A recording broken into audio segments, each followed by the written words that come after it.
जो वेकमोर करते हैं ना सर, क्रेस्ट में। ये बहुत डेंजरस है सर, दांत वाला हाथी सर, बहुत डेंजरस है, मकना है इसको बोलते हैं। उसका सामने रुकना नहीं चाहिए सर। इसके कान से पानी निकल रहा है। मीटिंग चल आ गया। उस वक्त दो ही ऑप्शन थे, कैमरा में कैप्चर या बॉडी में फ्रैक्चर। एक तरफ है जंगल जहां अपने ही नियम है और दूसरी तरफ इंसानों की बस्ती। इन दोनों को अलग किए है सिर्फ ये इलेक्ट्रिक फेंस, ये बिजली की तार। जंगल और गांव के बीच का बॉर्डर है। आपने बंगाल टाइगर के बारे में तो सुना ही होगा, पर बंगाल फ्लोरिकन के बारे में कल से शुरू होगा एलिफेंट सेंसस। टाइगर ठीक है, वो तो कैमरा लगा है। ये सर बहुत रिस्की होता है सर, वॉक करके जाना पड़ता है ना। रुकेगा नहीं, ये डायरेक्ट आके गाड़ी में मारेगा। टेकेली भी था बोलता है असल में, इसमें 5 रुपया से दिन भर नहीं खाने से भी आपको चलेगा सर। बंगाल फ्लोरिकन की साइटिंग टाइगर साइटिंग से भी कम होती है। बोरो खाना नहीं तो बोरो खाना है सर। वो जो इसमें जो फॉरेनर लोग तो राइस खाता है ना सर, राइस लेता है वो लोग। हाँ खाता है ना राइस। आगे चलिए मेरे साथ बोहिनपारा तलाश में बंगाल फ्लोरिकन की इन वॉन्डरिंग वाइल्ड की इस कड़ी में। गाड़ी का वॉश में तो अच्छा भाग गई। आई बढ़िया से चल आ गया।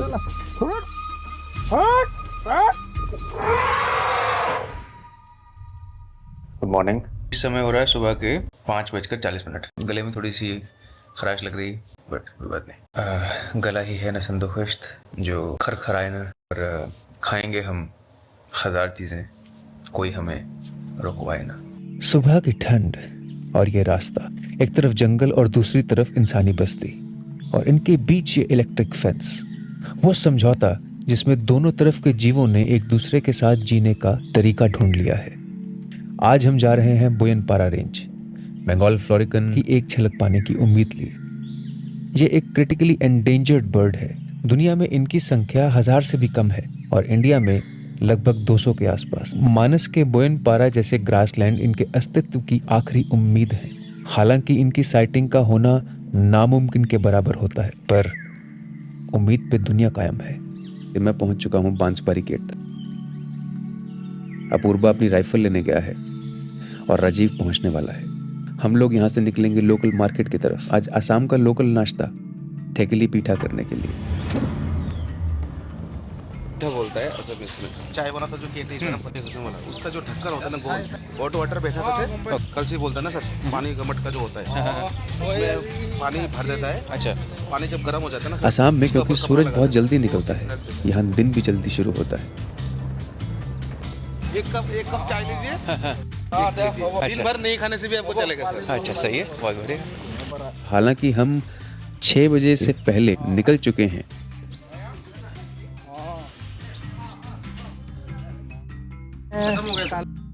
ठेकेली पीठा हमें नहीं मिला। सुबह मिलते हैं सर। जंगल ने इतना तो सिखा दिया है कि सब वैसा नहीं होगा जैसे प्लान करो। ठेकेली पीठना से चाय पी लेते हैं और पकौड़े खा लेते हैं।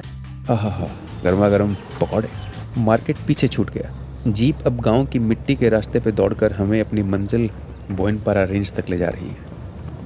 एंट्री होने से पहले हम पहुंच गए और यहाँ से शुरू होती है बोयनपारा रेंज, और पीछे हैं फॉरेस्ट स्टाफ के घर जो बंगाल फ्लोरिकन के अस्तित्व की लड़ाई लड़ते और उसे विलुप्त होने से बचाने के लिए दिन रात मेहनत करते हैं। और हमारे इस तरफ है खुला ग्रासलैंड। मानस नेशनल पार्क का बोयनपारा रेंज ज्यादातर एक ग्रासलैंड इकोसिस्टम है, लेकिन यहाँ कुछ मिक्स्ड मॉइस्ट डेसिडियस यानी कि पतझड़ और सेमी एवरग्रीन फॉरेस्ट एरियाज भी हैं। यहाँ पर मखीबाना एरिया में टाइगर साइटिंग के चांसेस ज्यादा रहते हैं। इस रेंज में कई और एंडेंजर्ड स्पीसीज यानी कि संकटग्रस्त प्रजातियां भी हैं, जैसे Assam roofed turtle, hispid hare, golden langur, great one horn rhino, pygmy hog और बंगाल फ्लोरिकन। दिल मांगे मोर है और हर जगह हमको दिख रहे हैं मोर ही मोर, इधर भी मोर उधर भी मोर। हमें तलाश थी फिलहाल बंगाल फ्लोरिकन की। मानस में सुना है कि सिर्फ 50 के करीब ही हैं, और उनकी साइटिंग अगर आपकी किस्मत हुई तो। इनकी संख्या कम होने की सबसे बड़ी वजह है इनके हैबिटेट का कम होना, और उसकी सबसे बड़ी वजह है हम इंसान। क्या आप जानते हैं कि दुनिया के किसी भी जू में या किसी भी कैप्टिविटी में एक भी बंगाल फ्लोरिकन नहीं है। इसलिए इनका हैबिटेट बचाना ही एकमात्र रास्ता है इन्हें पूरी तरह से एक्सटिंक्ट या पूरी तरह से विलुप्त होने से बचाने के लिए।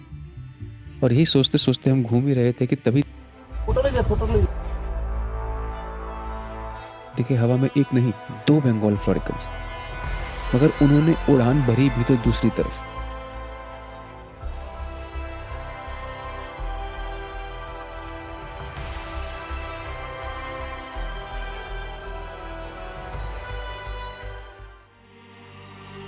बंगाल फ्लोरिकन दिखे भी और नहीं भी। मैं ये सोच रहा था कि काश मेरी तरफ उड़ आते। हम काफ़ी देर वहाँ घूमते रहे, पर हमें लगने लगा था कि अब बंगाल फ्लोरिकन की साइटिंग के चांस नहीं है। शायद हम इंसानों के दिए जख्म इतने गहरे हैं कि अब हम पे विश्वास करना इनके लिए इतना आसान नहीं है।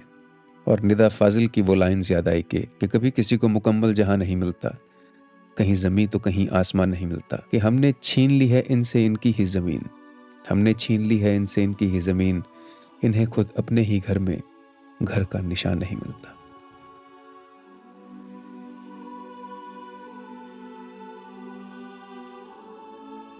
फॉरेस्ट चेक पोस्ट के बाहर एक गार्ड दिखाई दिया और मैंने अपना हाथ सलाम में उठा दिया, क्योंकि इनकी मौजूदगी ही आखिरी उम्मीद है बंगाल फ्लोरिकन के अस्तित्व को बचाने के लिए, और यह जिम्मेदारी बहुत बड़ी है।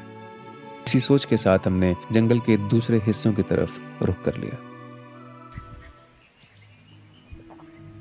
बारिश के बाद ये रिवर्स पानी से भर जाती हैं और जंगल की लाइफलाइन बन जाती हैं, लेकिन इस मौसम में यहां सिर्फ पत्थर ही नजर आते हैं,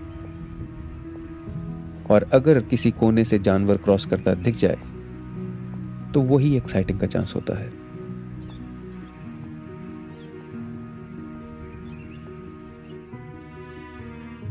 सूखी नदी के बाद अब हमने रुख किया एक वाटर होल की तरफ।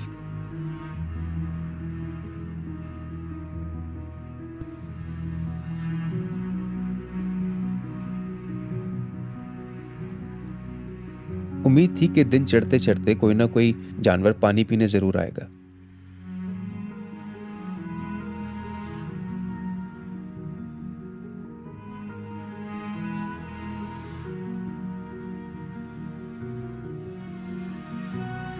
और वो दूर दो वाटर वाइल्ड बफलो दिखाई दी। इन जंगलों में इनको टाइगर से भी ज्यादा डेंजरस माना जाता है, और ये कई गार्ड्स को अपना शिकार बना चुके हैं।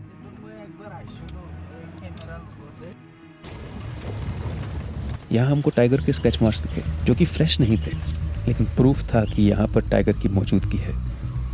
जो रेक मार्क करते हैं ना स्क्रैच मार्क, हम स्क्रैच मार्क्स और आसपास देख ही रहे थे, और अचानक हमारी नजर पड़ी मखना हाथी पे, जो चुपचाप हमें देख रहा था।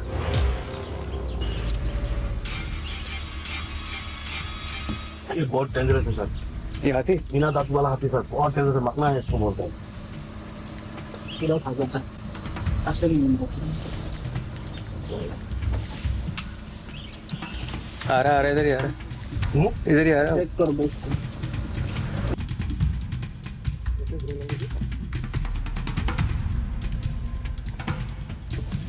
उसका सामने है सर, उसका सामने रुकना नहीं चाहिए सर। अच्छा, ऐसे कान से पानी निकल रहा है, मतलब कि वो मीटिंग मोड में है। ना माखना बिना दांत वाला मेल। आपका टास्कर देखना चाहो सर, टास्कर का कोई टेंशन नहीं है, टास्कर आएगा खुद भागेगा, लेकिन ये भगाने से सर बहुत भयंकर भगाएगा, और वो ये फायरिंग करने से सर रुकेगा नहीं, ये डायरेक्ट आपकी गाड़ी में मारेगा। चलो चलो आगे आगे।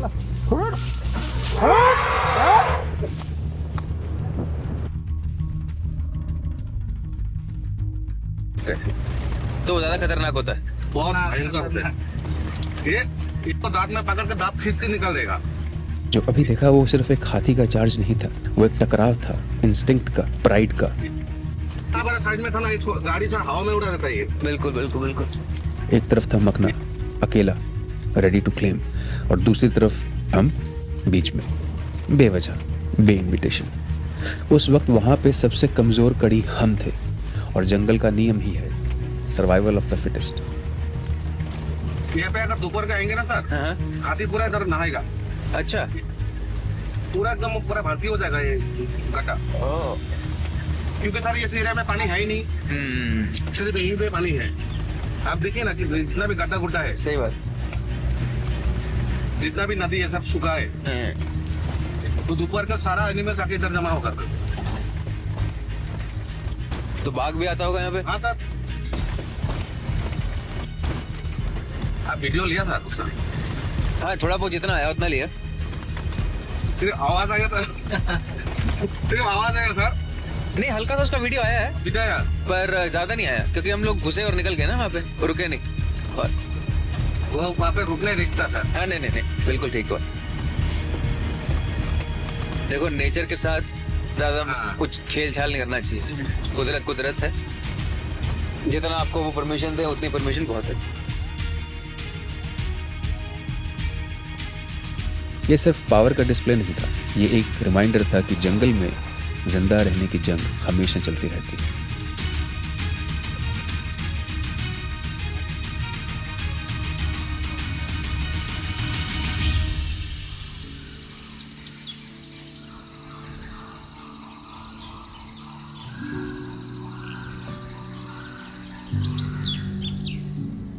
वो सामने पेड़ों के ऊपर उनकी छांव और सूरज के बीच एक ऐसा जीव रहता है जो बहुत ही कम लोगों को दिखाई देता है, जीज गोल्डन लंगूर। ये सिर्फ यही मिलता है असम और भूटान के एक छोटे से कोने में। गाड़ी का आवाज में तो अध भाग गए आएगा। राजीव ने बताया कि यहाँ से तकरीबन 1.5 घंटे की दूरी पर काकोई जोना में इनकी साइटिंग के अच्छे चांस होते हैं। और फिर हमने सुनी एक और क्राउल, पर इस बार वो हमारे पेट की भूख से थी और हमने लंच करने के लिए बाहर निकलने का डिसाइड किया। लंच के लिए हम निकले लोकल बोरो खाना ढूंढने। केला और तामुल का हमें पेड़ मिलेगा ज्यादा। कल पनबारी जाएंगे ना सर। आप देखें सर उधर कितना केला का बगल मिलेगा आपको। सर वो अपने इंडियन डिश बोरो की चल घर भी पूरा खेर खेर बोलते हैं। खेर ऐसा में बन उल्लू खेर बोलते हैं इसको। अच्छा, ये आपका मतलब जो elephant grass, वो अलग है सर। वो लगा तेरे से तो आपको 6 महीने में जो सड़ जाएगा। ये सर लास्टिंग है सर। आप अगर अच्छा से मेंटेनिंग करेंगे तो सर ये कम से कम आपको 5-10 साल तक चला जाएगा सर। बारिश होने से भी सर एक बूंद पानी भी नहीं गिरेगा सर। और इसके अंदर कोई बीच में प्लास्टिक क्या घास है सर। बोरो खाना ही है, बोरो खाना नो तो बोरो खाना बोरो खाना है। इसमें सर राइस है, उसके बाद आपका आलू भुजी है, एक साग लाफा बोलते हैं इसको। ओके, ये आपका मिर्ची का चटनी है। ओके, ये बोरो भाषा में इसको ये बथन बोलते हैं। ये आपका है ये सुबाई। आपका कुछ खत्म हो गया तो आके फिर इसको रिफिल कर देंगे। हाँ जितना खाना खाओ पेट भर के खाओ सर। वो तो इंडिया में सर है ही ना सर ऐसा। देखो। अब तक के इस सफर में जितने सवाल मेरे हैं जंगल और इस जगह को लेकर, मुझे लगता है उतने ही सवाल शायद राजीव और अपूर्वा के भी हैं, उस दुनिया के बारे में जो उन्होंने शायद टीवी में देखी। सर वो जो यूएस में फॉरेनर लोग तो राइस खाता है ना सर। राइस लेता है वो लोग भी। हाँ खाते हैं ना राइस। राइस तो पूरी दुनिया में सब खाते हैं, लेकिन कौन खाता है? हमारा डॉक्टर बहुत ज्यादा खाता है ना। लोग ज्यादा खाता है, कम खाते हैं। नहीं, बंगाली लोग भी बहुत चावल खाते हैं और साउथ इंडिया में भी बहुत चावल खाते हैं। फॉरेनर लोग को सर रोटी बनाना नहीं आता है ना सर। उनका खाने में रोटी है नहीं है ना। वो लोग ब्रेड पिज्जा उनका अपना अलग खाना होता है। हमारे सवाल अलग जरूर हैं, लेकिन हम एक से ही हैं, नई चीजों को जानने के लिए उत्सुक, और हर एक जवाब पे एक और सवाल। और सोचिए, अगर ये जंगल ना होता तो शायद हम एक दूसरे को कभी जान और समझ नहीं पाते।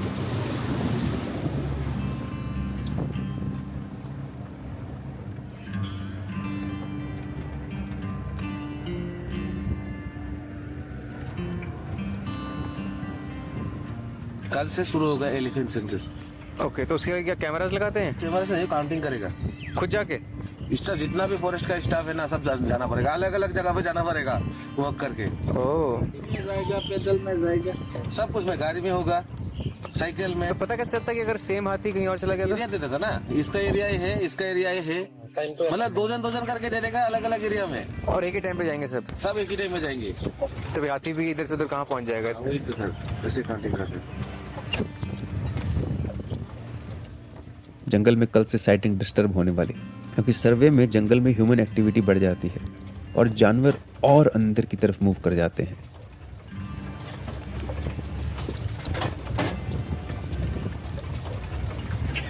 और कितना टाइम लगता है पूरा काउंटिंग करने में? 5 दिन सर, 5 दिन में खत्म करना पड़ेगा। मतलब कि कोई किसी कैंप पे स्टाफ कल नहीं रहेगा, सब सेंसस में लग जाएगा। और जो बाहर में भी है ना सर, उसको भी अंदर आना पड़ेगा। ये सर बहुत रिस्की होता है सर, राइनो सेंसस और ये एलिफेंट। टाइगर का ठीक है, वो तो कैमरा लगाते हैं, तो वॉक करके जाना पड़ता है ना, लेकिन राइनो एलिफेंट का बहुत दिक्कत होता है। कल से पूरा वो दिवाली हो जाएगा सर, जंगल में धूम धूम फायरिंग करेगा, क्योंकि वो कोई हाथी आता है तो भगाना पड़ता है। ओके ओके ओके, एग्रेसिव वाला हथियार होता है, तो उसके लिए फिर वो धमाका कर देता कि भाग जाए। हाँ, धमाका करेगा, ब्लैंक फायरिंग करेगा। उसके बाद जो छोटा छोटा चॉकलेट बॉम्ब है ना, वो भी लेके जाएगा। लेकिन सिटीजन खराब होने से फायरिंग करेगा, ऐसे नहीं करेगा ऑफ कोर्स, हाँ बिल्कुल। सर, वो एनिमल्स का डिस्टर्ब होगा ना। तो तकरीबन कितने एलिफेंट हैं यहाँ पे लास्ट सेंसस के हिसाब से? सर 2013 का है सर, उस टाइम तो आपका 1300 या कितना मिला था। तो अभी तो ज्यादा होगा। वो तो बढ़ेगा सर, लेकिन क्या होता है, हाथी बहुत लॉन्ग जर्नी करते हैं सर। ओह हाँ, अच्छा, भूटान में भी जा सकता है। भूटान में जा सकते हैं और दूसरा जगह पे भी निकल के जा।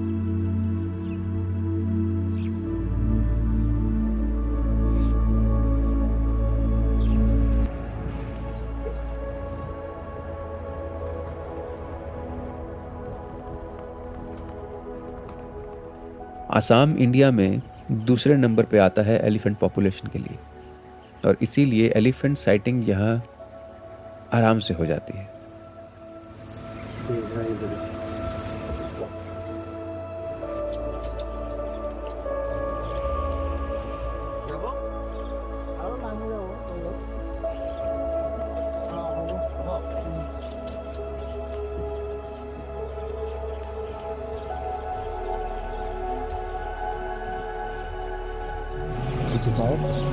और पक्षी भागते हुए, कुदरत, ये करिश्मा और करिश्मा का कपूर।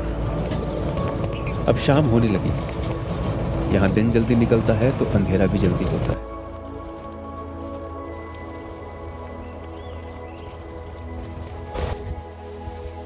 सूरज ढलने लगा है, हरे घास की कोपलें धरती से अपना सिर निकालने लगी। जली घास की राख इस मिट्टी को उपजाऊ बनाती है। लाइफ का एक साइकिल, जिसमें जलने के बाद भी घास अपने अंश को जीवन और बढ़ने के लिए उपजाऊ जमीन देती है। और हमें नई घास को खाते हुए कुछ सांभर भी दिखे। आने वाले कुछ दिनों में ग्रासलैंड फिर से हरा हो जाएगा और यहाँ जानवरों की वापसी होगी, घास चरने वाले और उन घास चरने वाले जानवरों को खाने वाले। ये साइकिल ऑफ लाइफ है। अभी हम जा रहे हैं वापस। शाम के बज चुके हैं 4:47। आज मैं कुछ लिखा, जैसे कि एक हाथी, फिर दूसरा हाथी, फिर तीसरा हाथी, और फिर हाथी और फिर हाथी। और इस ट्रिप में अभी तक मुझे इस बात का पूरा विश्वास हो चुका है कि हाथी मेरा साथी। ये हर जंगल का अपना एक मजा होता है।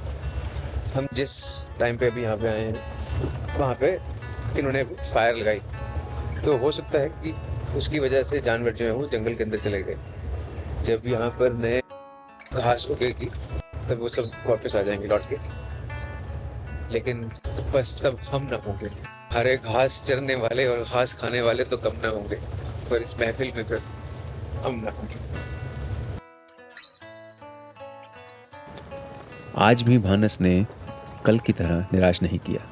बंगाल फ्लोरिकन, गोल्डन लंगूर, कभी न भूल सकने वाला एलिफेंट एक्सपीरियंस, बोरो खाना, एक ही दिन में ये सब।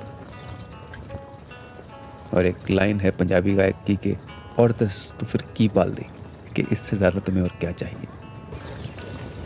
हवा बहुत ताजगी है यहाँ पे, हालांकि मिट्टी उड़ती है लेकिन पॉल्यूशन नहीं है। इट्स पार्ट ऑफ नेचर, कुदरत का हिस्सा है। शाम हो चुकी है तो इस वक्त घरों से हमें लकड़ी जलने की खुशबू आ रही है। और ये गाँव, मैंने अब तक इस गांव में ज़्यादातर लोगों को साइकिल या पैदल चलते देखा है, ज़्यादा मोटरसाइकिल या स्कूटर ऐसी चीज़ें नहीं है। और वो भी एक वजह है कि इस गांव में घूमते हुए ऐसा लगता है कि जैसे हम आज से 20 या 30 साल पहले के समय में एकदम अनटच्ड है। इसके बाद के सफ़र में हम निकलेंगे पानबारी और काकड़ीजाना। आज का सफ़र यहीं तक। मौका मिलेगा तो बताइएगा कि आपको ये सफ़र कैसा लगा। मन करे तो सब्सक्राइब भी कर लीजिए। लेकिन जो भी हो, अगले वीडियो में मिलिएगा ज़रूर, क्योंकि अभी तो जर्नी की शुरुआत है। जुड़े रहिए वॉन्डरिंग वाइल्ड के साथ। धन्यवाद, शुक्रिया, thank you for watching, and remember, let's wander together.